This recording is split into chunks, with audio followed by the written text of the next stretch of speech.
2 years later, 1981. Sorry, JS makes it into the 80s. Modern Times was released, produced by Ron Nevison on the Grunt label. Nevison also produced the Freedom at Point Zero LP.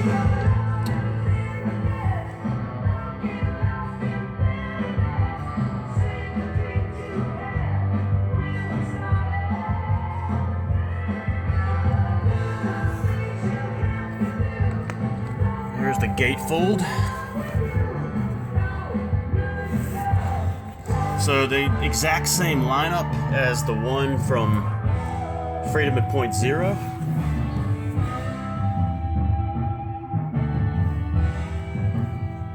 Pete Sears on the bass and keyboards. Now on this LP you're gonna see even more of the Sears writing team. There are 4 songs by Pete and Jeanette Sears. Jeanette did the lyrics and Pete did the music. Stranger was one. Save Your Love was another one. Alien was another. And I believe it was, the 4th one was Mary. Yeah, it was Mary.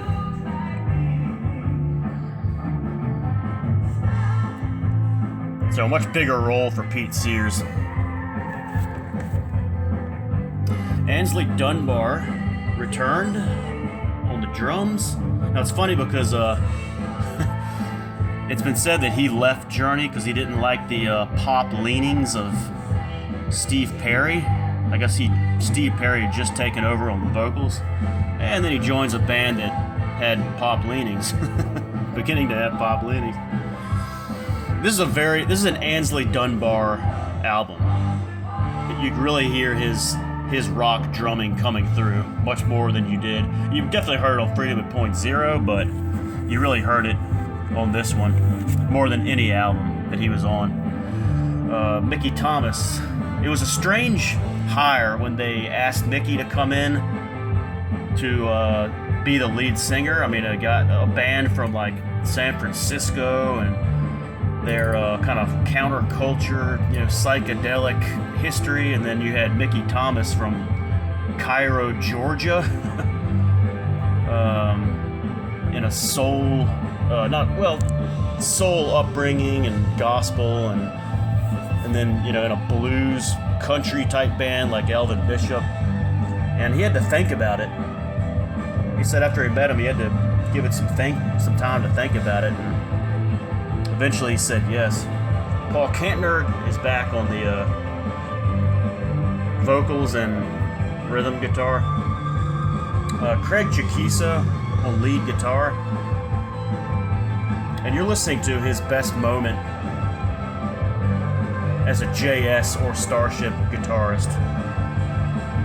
The solo on Save Your Love.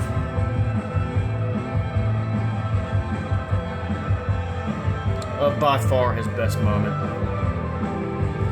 I guess this would be a good spot to kind of key in on Chiquisa.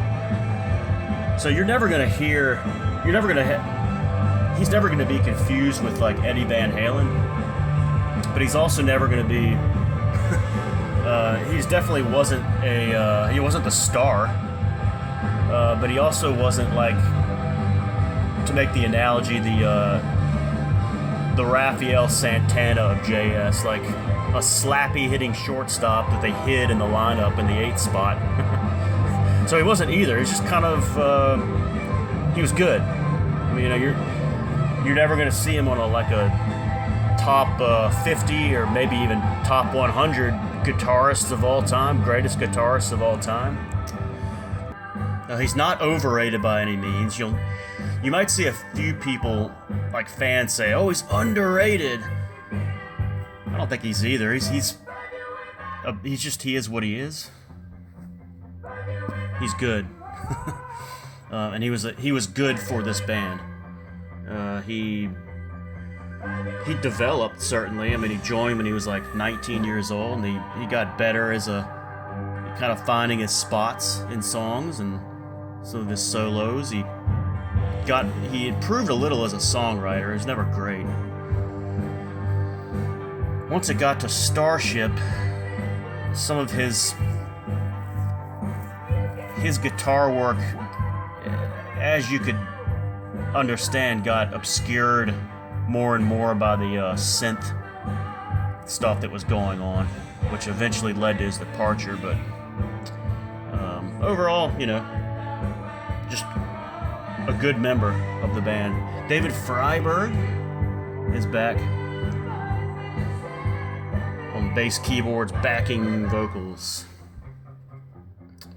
All right.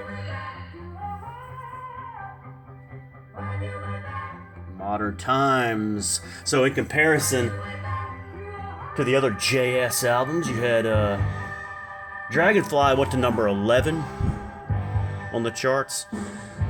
The next three, Red Octopus, Spitfire, and Earth, were top 10. Red Octopus was a number 1. Freedom at Point Zero was a top 10. It went to 10, though it was only gold, as compared to the platinum and double platinum as the others. Modern Times, this sank a little. So it went gold, but it was number 26 at its peak position on the US charts. That's about the same as the next three albums would do. The next one would be 26 and then 28. The LP spawned 3 singles. One was Find Your Way Back, which was the highest charting one, went to number 28 on the charts. I've never been a tremendous fan of Jane. I think it's a good song, but it's never been like my favorite song on the Mickey-led JS songs. It's great, but I can't say it's my favorite. I actually think Find Your Way Back, which is a Chiquizo written song, by the way. I said he was improving and starting to develop a little more as a musician and songwriter. This was Chiquizo's signature song. I kind of like that a little better than Jane. It sounded kind of in the same vein as Jane. Stranger went to number 48 on the charts. I thought it was better than that. And then Save Your Love, like I said, a Sears written song, went to didn't even crack the top 100, despite the fact that it might be the best song on this album. Now, the music is great in Save Your Love. You heard it earlier. The lyrics are just, they're okay. They're kind of cliche, but they're hidden a little bit by the wonderful music in the song. Stairway to Cleveland did not chart. It was released as a promo single. More on that in a bit. So this is the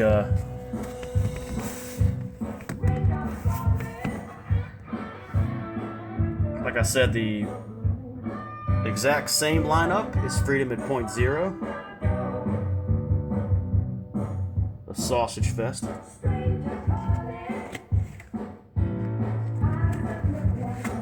Except there's one little difference.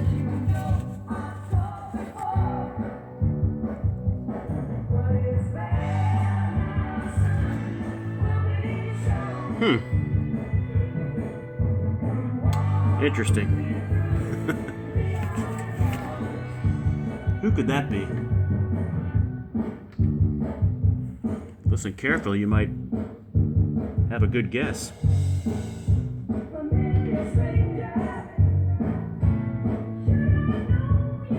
Yep, it is Grace Slick. So this is similar to the Dragonfly, how Marty Balin contributed on vocals and the writing of the song Caroline, but he wasn't yet an official member of JS.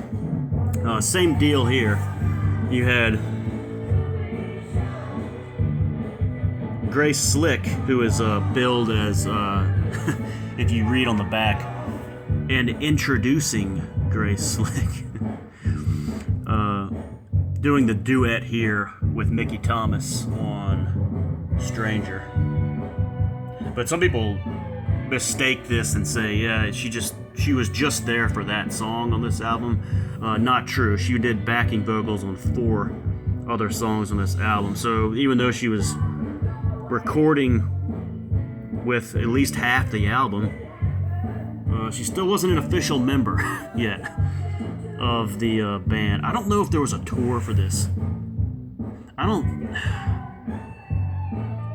know there was a tour for the next one, but I've never actually looked that up to see if there was a tour for Modern Times. Anyway,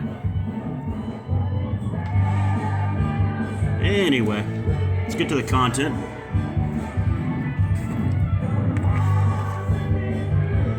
Okay, so Find Your Way Back, Stranger 2 top 50 hits. Wild Eyes is one that's grown on me. It's a Paul Kantner written song. And then Save Your Love. So side 1 is one of the best sides in the history of JS, I think. Modern Times is another very good rocking Paul Kantner song where you have it's mostly him doing vocals. You hear Mickey a little bit on there too. It's got just kind of interesting lyrics. Machine gun. Now, speaking of Modern Times, I like the 80s. You can hear Chiquisa firing away there on the guitar solo. That's one of the better guitar solos in the JS catalog on Stranger. And of course, Ainsley Dunbar. You can hear him there on the drums too. Just that early 80s computer type graphics on the not just the album cover, but the on the font there. Let's see what else. Mary is by far the weakest song on this LP. It's a throwaway.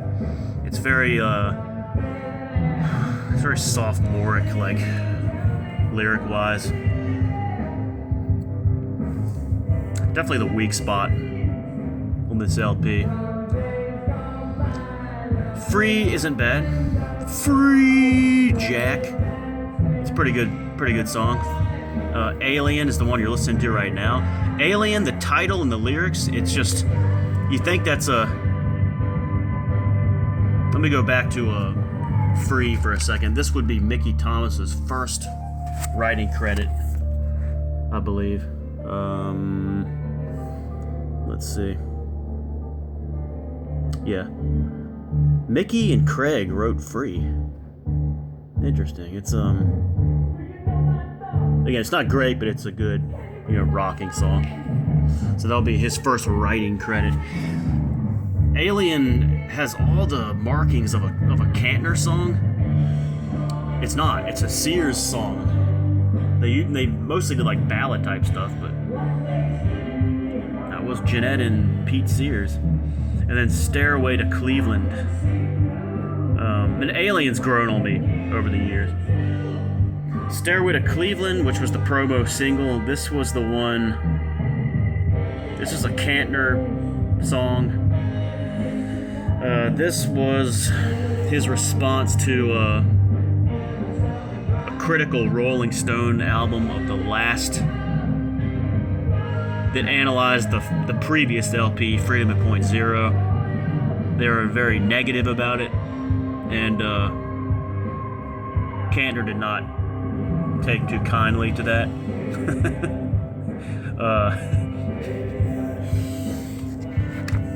We'll see what he says about that.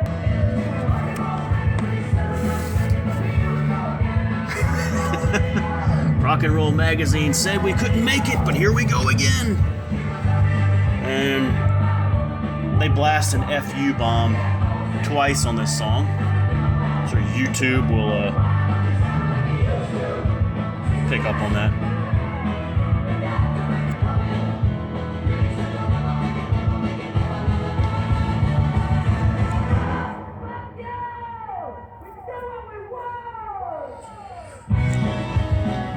I don't know about you guys, but if I was in a band and Rolling Stone magazine was critical of an LP I put out, I would take that as a compliment. But that just goes with the whole like personality of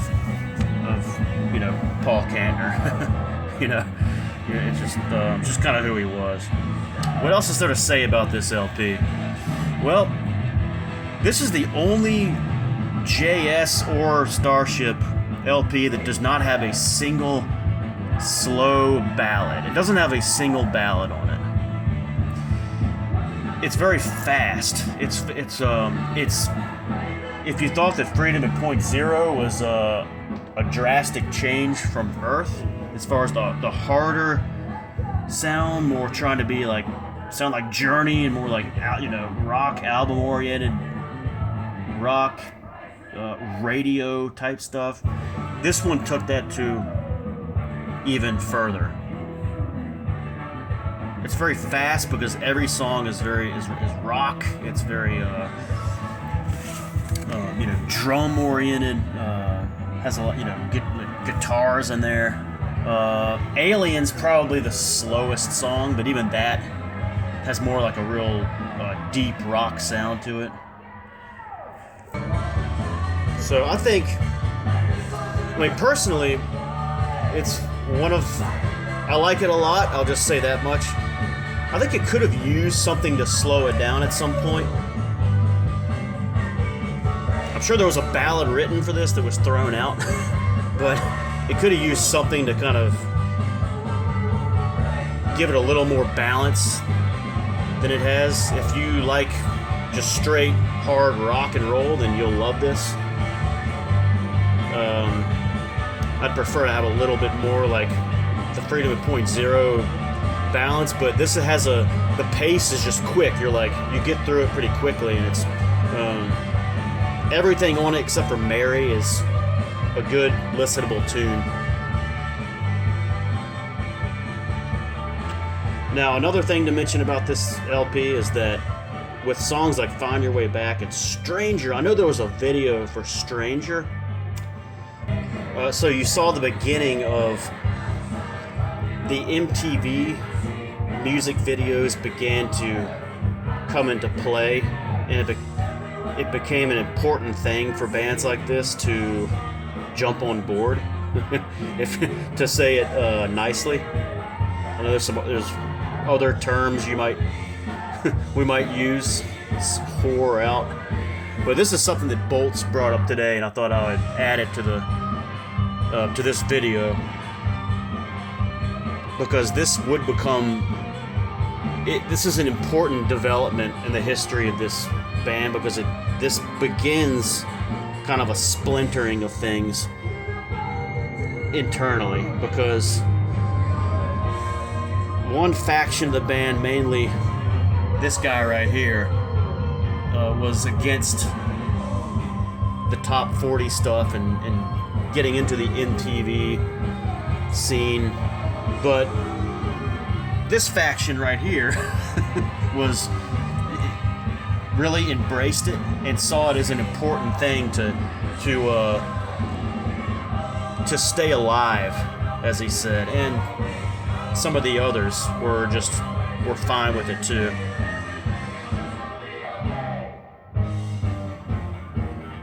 So that was an important development that would lead to an eventual breaking up a few years later.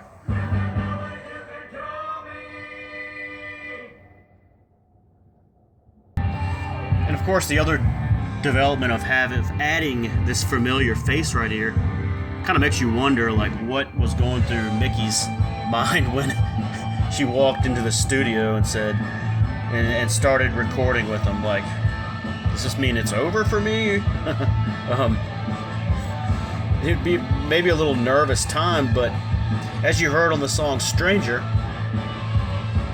and as you'll hear in songs to come,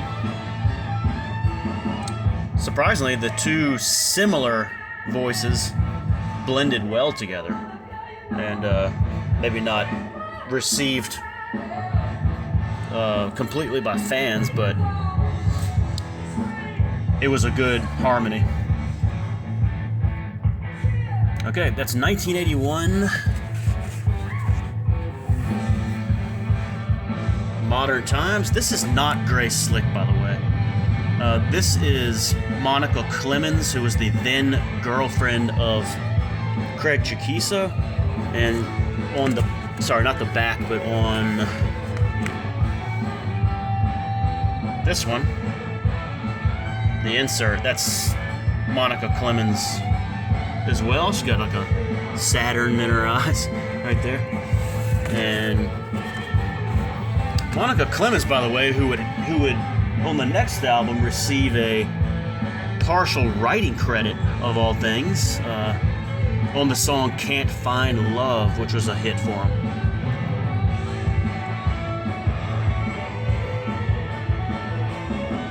That would be 1 year later.